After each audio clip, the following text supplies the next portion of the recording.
I'm in the process of learning. So what I want to do is talk a little bit about Don't do it, Pete. the role of failure in learning. Don't do it, Pete. Yeah, get back.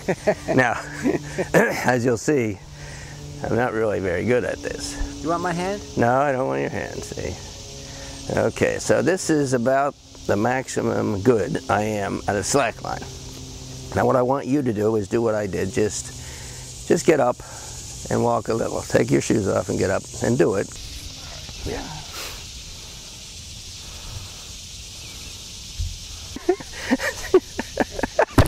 That's all I want to demonstrate. That's totally impossible. All right. So just like you, the first time I tried this, my leg just wiggled. Nothing would happen. I'd go like this. And you just couldn't do it. So then gradually I stepped up and fell off, stepped up and fell off, and now I only walk 2 or 3 steps. That's about what I can do. My son can walk all the way to the end, come back. So what's going on? What is the process of learning? And to me it's, well, am I trying to learn how to balance? And actually my experience is that no, balance is already within me. And that if I get on the slack line, balance is teaching my body how to come into oneness with it. So the kingdom of heaven is within you. So it's not that God's we're trying to become perfect. God is already perfect.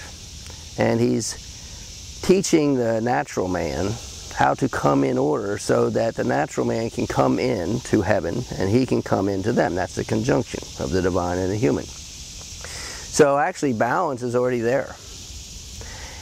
And eventually my body is learning how to come in balance. It's being taught by balance itself.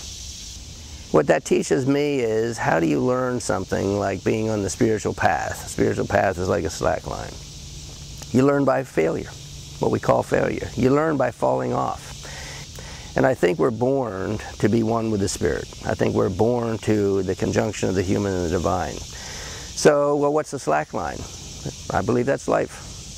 If we have the idea that we're spiritual, not natural, and that God is bringing us to a point where His love and His wisdom can flow through the finited form and operate in this world, just like an artist can put on canvas.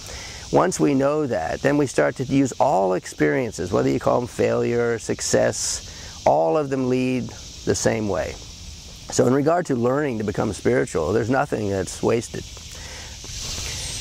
And my point, which is true, is I get to a point where it doesn't matter. There it is. There it is. And it's fun just being here. And it's fun just feeling the balance. And that's fine. And if I enjoy it, yeah, then I'm learning the maximum. If I'm trying to stay on and frustrated when I fall off, to say, no, the attitude, being angry when you come off, and seeking to be happy by staying on, actually interferes with the process. And I think that's the ego's involvement. Yeah. And that's what I want to give up in regard to the spiritual path. The spiritual path is away from the ego. Right. So letting go of the idea of success and failure, good and bad, rich and poor, and all that's dualities, is it's all one process bringing you into the divine. Mm-hmm. So there's no getting off this slack line. We're all heading in the same direction. And eventually we will be in balance and one and enjoy that. So just wanted to say that, and thanks for your effort to try. Really cool.